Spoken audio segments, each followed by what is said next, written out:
Former New York Rangers defenseman Rob O'Gara joins the show. We are talking about his NHL career with the New York Rangers, what it was like to join the team in the middle of a rebuild, his favorite NHL memories, and much more.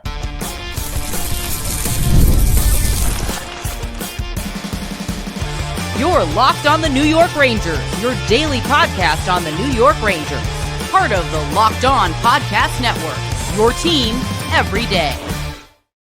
Welcome back, Blue Shirts fans, to episode number 1248 of the Locked On New York Rangers podcast. I'm your host, John Chick. Just want to thank you guys, as always, for making Locked On New York Rangers your first listen every day. We are free and available on all platforms, including YouTube, and we are, of course, part of the Locked On Podcast Network, your team every day. So, yeah, very special episode here. Former Ranger D-man Rob O'Gara going to be joining me in just a second here. Going to be talking about pretty much everything, his journey to the NHL, his brief but interesting stay with the New York Rangers. He played 22 games with the team, was there when the Rangers were rebuilding, not too long after the infamous letter went out, and he obviously was part of Ranger hockey for that era. Going to be talking about that, his favorite NHL memories, a whole bunch of other stuff. He's now also an assistant coach at Yale. Going to be asking him about that as well.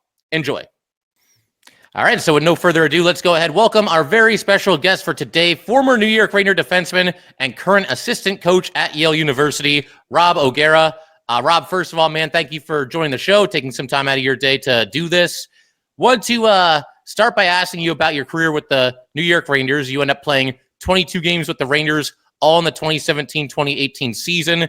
And it's just interesting to me because, you were a fifth-round draft pick, and when players are taken a little bit later in the draft, they don't have an easy path to get to the NHL, but obviously you made it. So I guess we'll actually start with the Bruins. That first NHL game, that first NHL shift. What is it like, when your skates hit the ice and away we go here? Yeah. No, hey, well, first, thanks for having me. Of course. And second, that's like, it was such a blur, it's the culmination of a lot of luck and a lot of hard work. And, there's little moments that I remember really well, like just looking at the board and there's a bunch of money on the board. I was like, what does this mean? Am I going to lose this $500 if we win this game? And your mind's racing and, it's corny, but you play a few shifts. And it's like, okay, we're in it.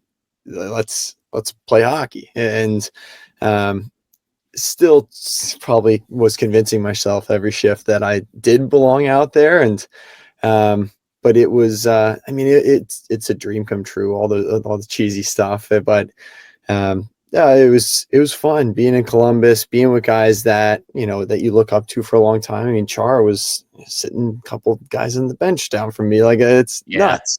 Yeah. But yeah, that was, it was a pretty crazy start. I was very fortunate to be there. For sure. I'm going to ask you about, in a little bit, kind of the nuances of being traded, because, of course, you were dealt from Boston to the Rangers. But for right now, I just kind of wanted to focus in on that era of Ranger hockey, because there was a lot going on with that organization when that trade went through. They sent out the letter, we're going to rebuild, and we're going to do all this stuff. And you're kind of right there in the eye of the storm. You're getting traded from Boston to the Rangers. So just your reaction when that happened. Does the GM call you? Like how does that all go down? And what's your reaction when it does happen? Yeah, it was. I won't go as far as say it as like the writing was on the wall, but it felt like I could be moved. I was a tweener. I had ended up playing 11 games with Boston over the year and a half, and I was doing really well in the A, and it felt like I deserved a shot. But Boston was loaded at the time. They were about to go all in, and there wasn't really space. And so it kind of felt like, it could be moved or whatever. Like, let's see what happens. But I had no idea what to expect. And I was in Providence, and we, at the time when the Dunkin' Donuts Center was full, we practiced over at Providence College. And that day they told me, don't go over there, hang back, get a workout in. And they didn't really say anything more than that, because it was just the coaches. They got that from management, and they were just passing along the message. And that afternoon, we were supposed to leave for Foxwoods for our rookie party. So I was excited. We were going to have our practice. We are going to go to work, and then we are going to go have fun. And So I hang back, and then probably like 2 hours later, it was before the guys came back. I got the call from, I want to say it was Don Sweeney first, to tell me that I was traded. And then I started to get phone calls, and then I started to try to make phone calls, tell my family what was going on. Then I started to get phone calls from Rangers management, basically pack your stuff and get to this hotel in New York City as soon as you can, because we're flying to Montreal after practice in the morning. And it was, I mentioned the first game being a whirlwind. Like, that day was crazy. And that's really, I remember going back to my apartment, that literally once I packed my car, because Matt Grzelcyk and Dan Heinen were my roommates, and they had both gotten called up. Probably Hines was up there most of the year, but Grizz was up there pretty solidly more recently than that. So our apartment was empty, and packed the car, made the drive, and I was in the city a few hours later, and I was on a new team. It was nuts. Yeah, that is crazy. As fans, we all get caught up in like, oh, who's going to get traded and what's going to happen here? And is that a good trade, a bad trade? And then you kind of forget, like, there is a lot that goes into this. And I'm sure that had to be a pretty chaotic day for you. But yeah, something I got to ask about too, like, again, the Rangers are making all these moves. They're wheeling and dealing. Ryan McDonagh was the Ranger captain when you got traded there, but I think it was like the day after that when like him and JT Miller got sent to Tampa. So did you get the chance to meet either of those two? Do they like welcome you into the room, or what was that whole dynamic like? So at the time, McDonagh was banged up. So if I'm remembering correctly, we went to Montreal. We played at the Bell Center. And then I don't remember if we came home and then went out west or went straight out west. That part I don't remember. But that trade happened when we were on the plane going out to Vancouver. Okay. Wow. JT Miller was on the plane. McDonagh was not. But Miller was a longtime Ranger. And guys were tearing up, hugs, like the whole thing. Oh, wow. And I'm sitting there like, I just met these guys a couple days ago. And so that was pretty heavy. Cause that's the part you mentioned, like the human element to these trades, people lose sight of. And naturally, like it's, when will this guy wear the jersey of my team, or when will he stop wearing that? That's the, the fan perspective. And I get it, but these guys were family. And all of a sudden that was flipped on its head, and I was the new guy, and it's just like, oh my God, this is crazy. And that was really, cause I think between my trade and that trade, they had sent Rick Nash to Boston, and that was the Lindgren trade, and then all that stuff. So that was, that shook things up as well. But there were so many moving pieces, and you could tell that there was a sense of like, okay, who's next? From the veteran guys who had been together for so long. That core was, that was solid for a while. But that's kind of how, like I had met Ryan McDonagh in the facility, probably the practice before we left to Montreal, and then I never saw him again until we played down in Tampa. It's crazy. No, it's crazy hearing stories like that. I mean, do you say anything to Miller at the very end there? Do you let all his like longtime teammates talk to him first, and then you say, "Hey, it's been fun for a day or two here"? Like, was there any of that?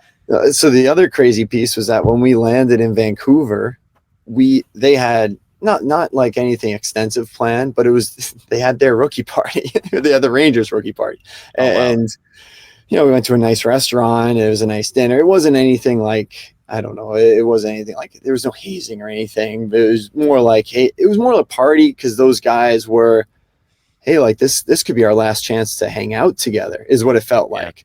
And it was a good time to meet some of the younger guys. So like using that time to mingle with those guys was nice, but that's what it felt like for that group. It was such a, I don't know, because it just felt like everything was in flux, and trying to acclimate to a new situation while everything feels like that was weird. But then once the deadline passed, it was like, okay, you could take a deep breath.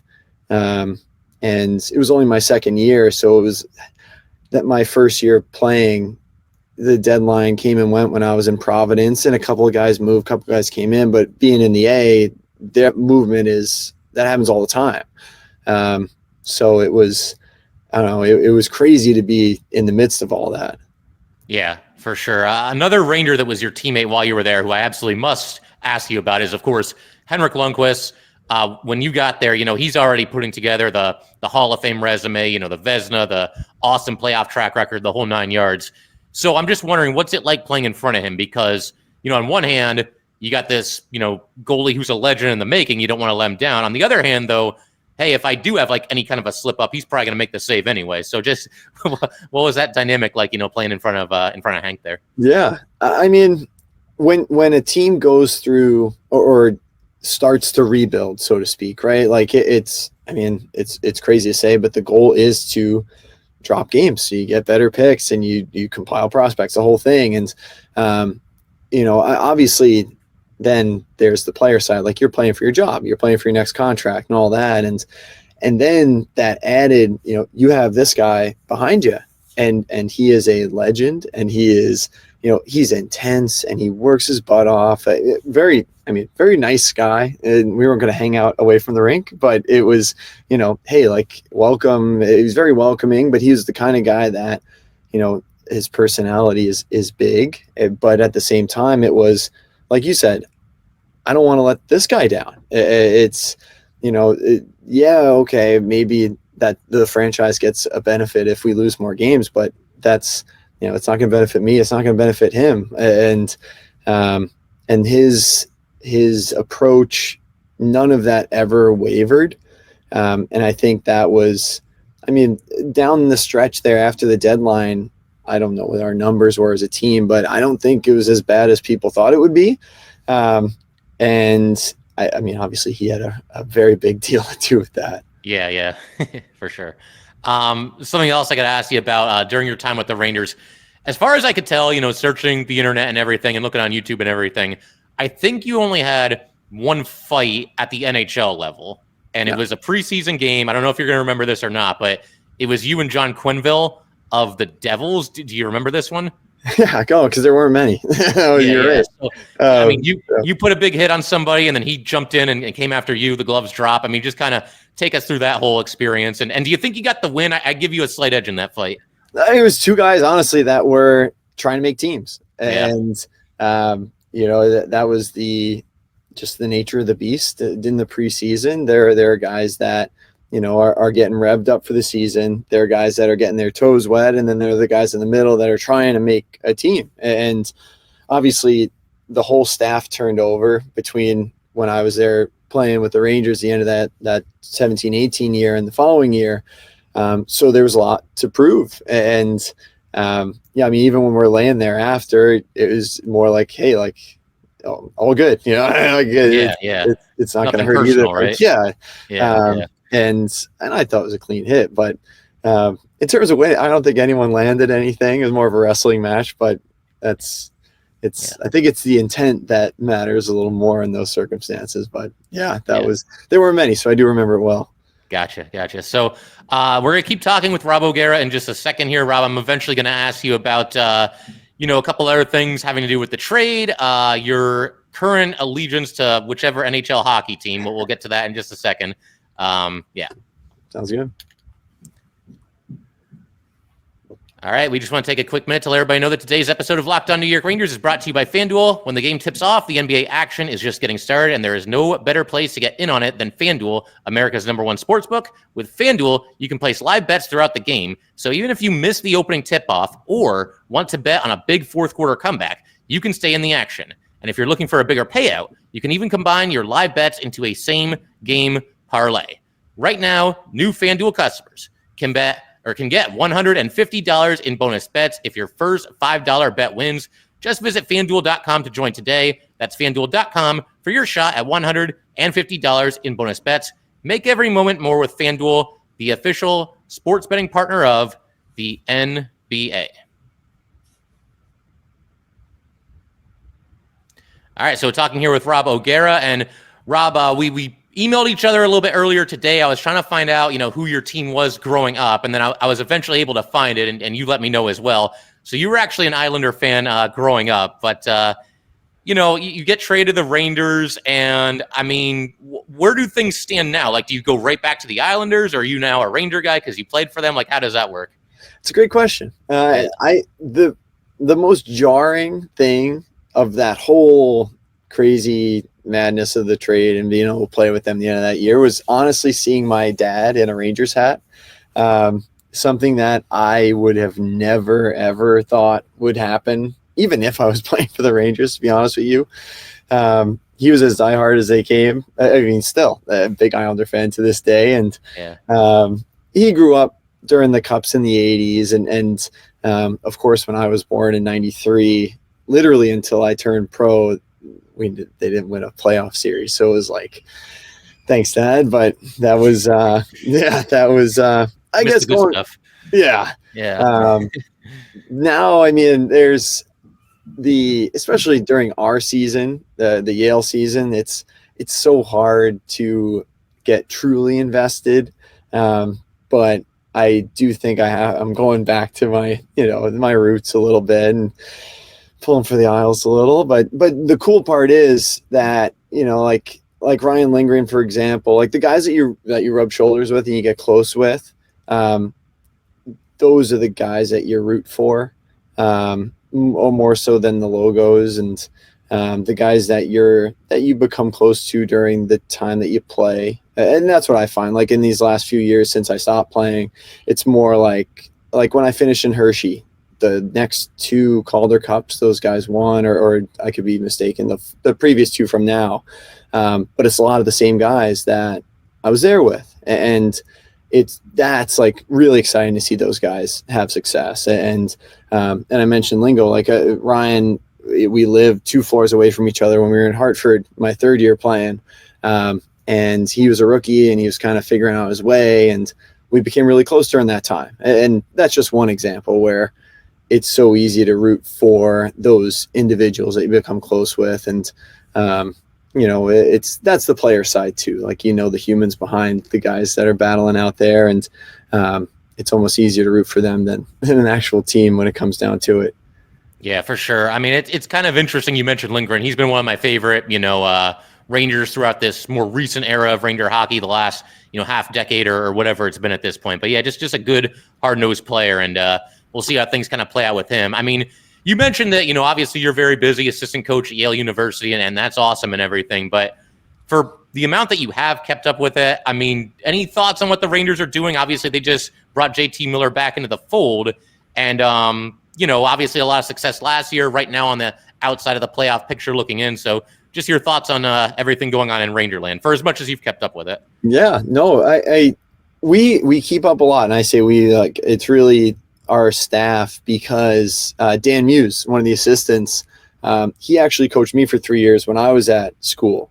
So Musey is someone that I've been fortunate enough to stay very close to, and someone who I spoke to before I made the jump to coaching. So he's one of those guys. Musey is it's incredible what he's done and his story, and just being able to say that I'm close with him is incredible. So through that, we've kept up with how the guys are doing. And I mean, I think the biggest thing is that core from, the President's Trophy is nothing to sneeze at. And that's not that far in the rearview mirror. And it's still in that room. And you can't beat the goaltender they have in net. And the guys that, hey, the media is the media, but the guys that haven't played up to their standard thus far, they're going to find it. That's what I believe. And this is a group that, I don't know how much more tinkering you want or can do.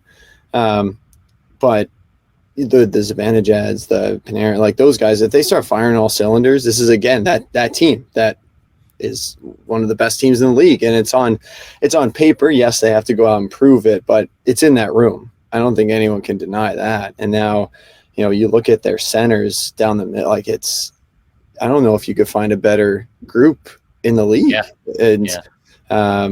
I mean, I'm partial because I like some of those guys on the back end, but it's hard to find a deeper group than that. And that's why I think, especially looking at the teams that are in that wild card race, it's hard. There aren't ones that have more depth. And if this team starts to click, especially with the new line combos and how they want to put that together out of the break, I don't know. It's hard to say this team isn't going to figure it out. And I don't know. That's kind of how I felt. It's the market it's so they'll scrutinize every little thing.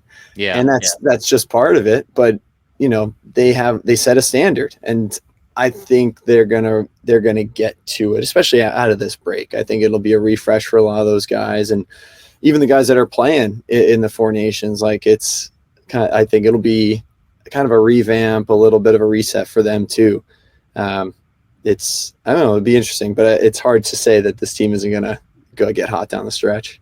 Yeah, I think you touched on some good points there. Just the fact that there aren't, those teams in the wild card mix. I mean, no disrespect to anybody. They're there and they've earned their spot, fair and square. But you don't really look at any of those teams and think like, oh, they're way better than the Rangers. There's no way the Rangers can catch this team. And, we've seen Rob, being hockey fans, obviously. And of course you played in the NHL, but, teams get into the playoffs and maybe people aren't really all that, hyped on them, and then they go on a run. We saw Montreal was way under 500 a few years ago. They end up in the Cup Finals, and that's just one example. So, just get in and see what happens, right?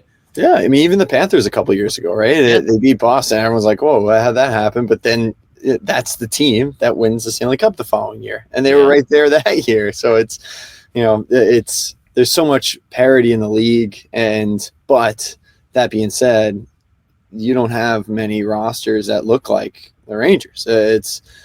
So those guys start to click, and it's a scary group to face down the stretch here. Absolutely. Here's something that I thought could be fun. I wanted to ask you, if you've got a minute for this, quick trivia question about your own NHL career, and more specifically, your time with the Rangers here. So you had, during your time with the Rangers, of course, you were always, a stay-at-home defensive defenseman, but, you did have 3 assists. So I'm wondering if you're able to name who scored the goals on those assists, if you can remember any of them, or maybe even all 3.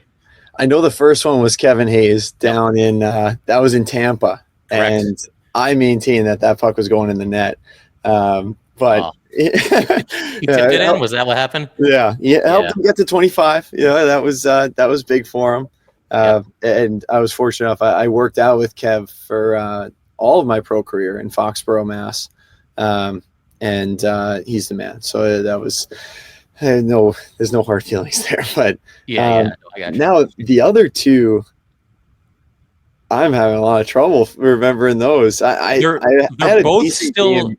Go ahead. They're both still in the league. I don't know if that helps at all, but neither one's still on the Rangers. Oh boy.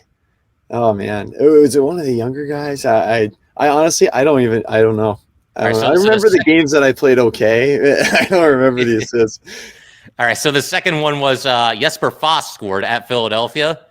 Okay. And then the third one, and those were both primary. Your first 2 were both primaries. And then the third one was a secondary. It was Matt Zuccarello who scored. Nice. Yeah, so good stuff. Trip down memory lane, right? I'll take them however they come.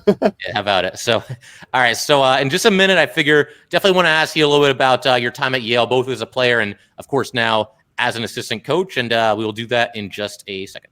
That's good.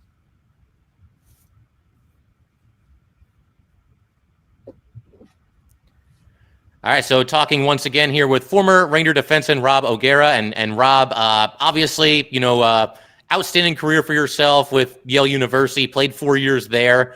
I would imagine the highlight of that time was the 2013 NCAA championship, defeating Quinnipiac, I believe 4-0 in the final game there. So just that experience, man. What was that like winning it all? Yeah, we set the bar very high that was my freshman year.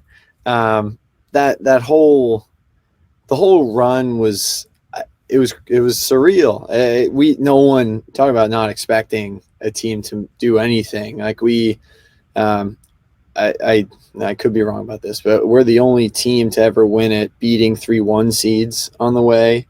And the 2 seed was North Dakota, so that was nothing to sneeze at. But It was, I mean, hey, another Ranger connection, Jeff Malcolm, the goalie coach. He got hot at the right time. Yeah, you could, that's an understatement somehow.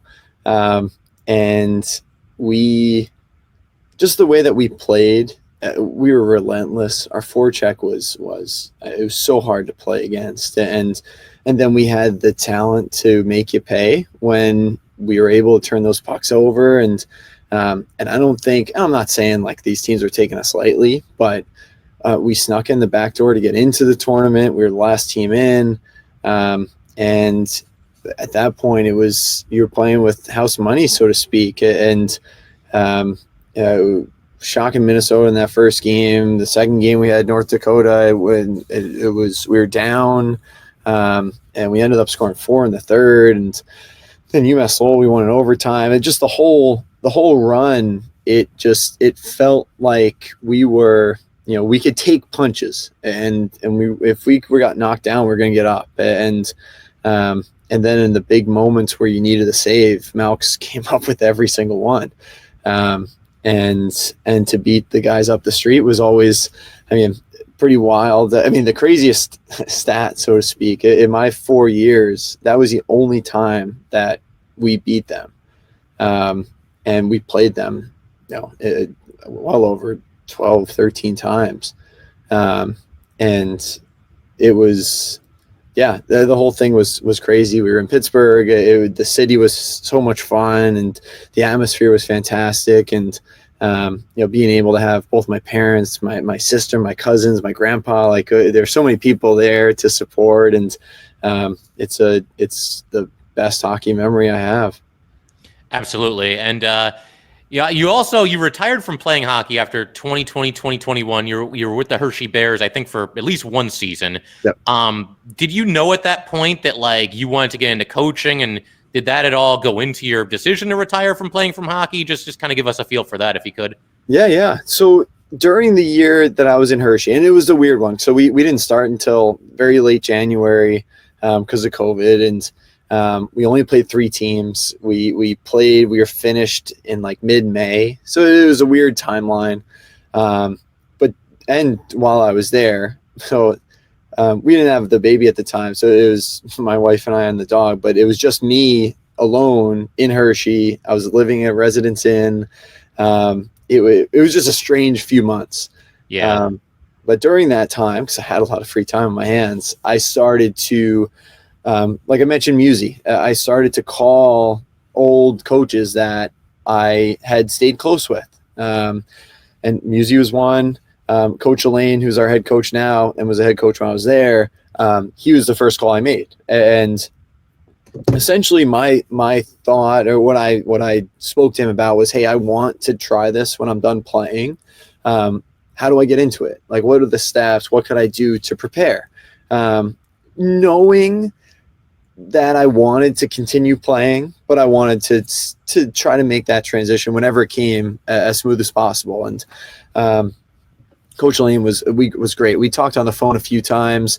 And then that summer I was training to keep playing. And my agent maintains that I was going to go to training camp in Vegas. I don't know if I buy it, but that during the summer, the Yale, one of the assistants at the time, they ran a camp, and I don't know if you call it an evaluation camp or what, but I was going to work it. I was going to spend a day there helping out, running some drills, whatever.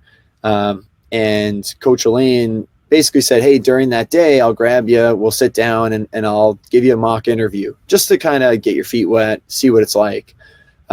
We ended up sitting down for 3 hours. We missed the entire day camp. Yeah. And honestly, it felt like we were talking hockey, catching up. He made it feel very much like, we were just kind of shooting it, talking hockey. And a couple weeks later, the assistant coach that set up the camp and that set me up to work there, he took a job somewhere else. And Coach Elaine gave me a call and was like, hey, is this something that you'd actually want to pursue? And my year in Hartford, so my second year in the Rangers organization, that year ended. I had a back surgery. And I mean, you can probably see it on my shirt. Like this shoulder was, I destroyed it in Springfield. Yeah. I just had a lot of bumps and bruises. I got another concussion when I was in Hershey that year. My hip flexor, groin, like it was really a production to get me on the ice every day at that point. And, but so really my plan was to play one more year. But when that opportunity came up, I took it very seriously because it was not only alma mater under Coach Elaine, but being able to potentially start a coaching career at the Division I level, all of that would be an incredible privilege. And if that was something I was very serious about doing, I had to give it a shot, in my opinion. And so I did. And I went down and I guess I officially interviewed with Coach Elaine, and Joe Howe is our other assistant now. And he had actually just gotten on the staff like a month and a half before.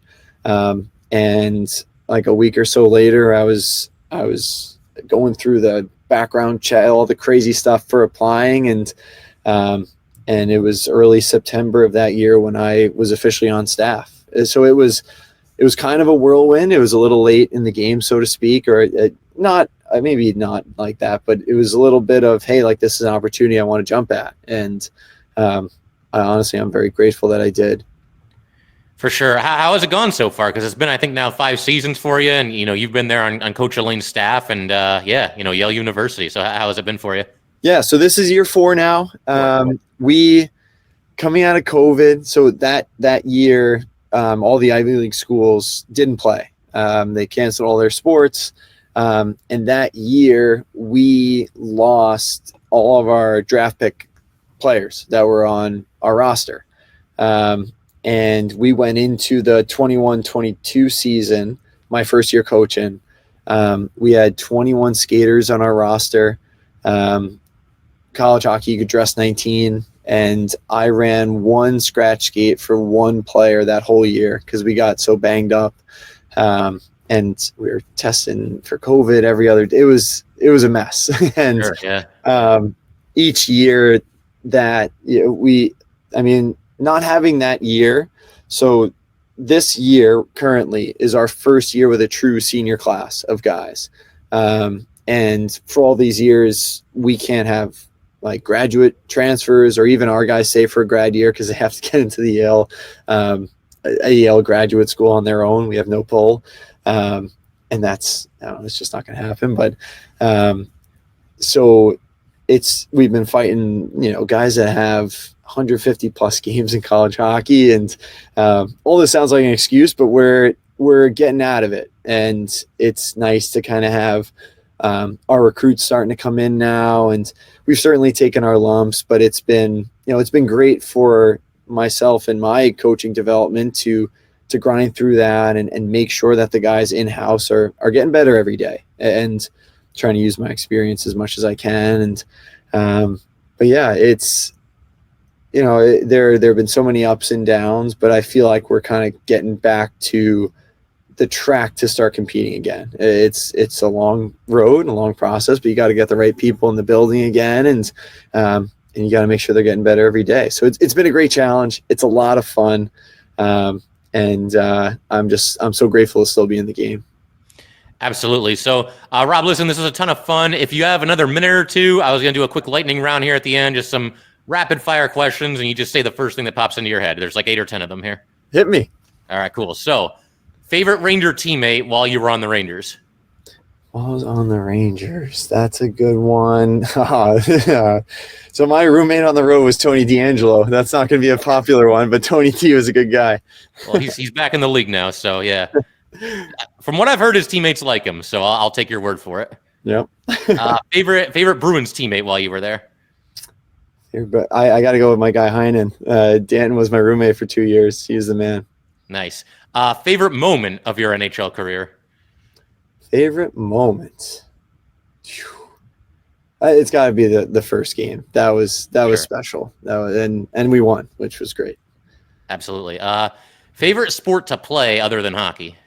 I grew up playing baseball. I nice. I love playing first base. I had a blast. A nice departure from the chaos of hockey sometimes.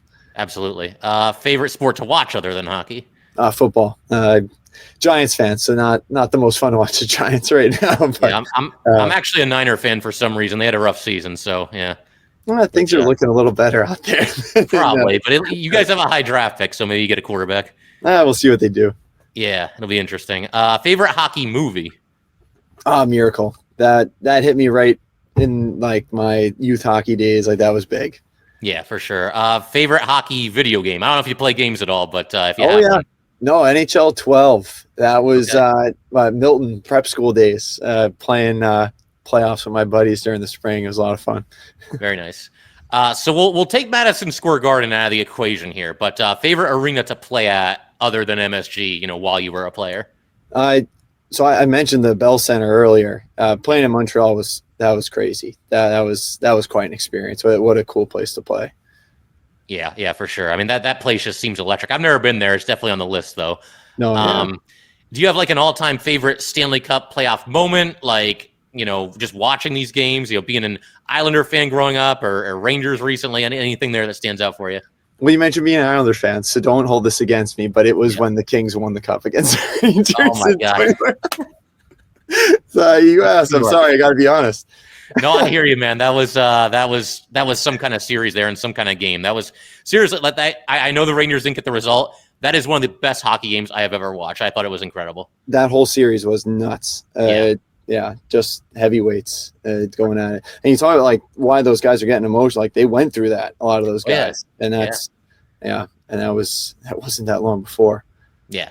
All right, cool. So, Rob, again, this was a ton of fun. Happy to have you back on, somewhere down the road here. We'll talk some more hockey, and all the best to you and everything you've got going on over there at Yale. Well, thanks, Sean. Really appreciate it. All right. So, Ranger fans, thanks for watching, and we'll see you guys next time.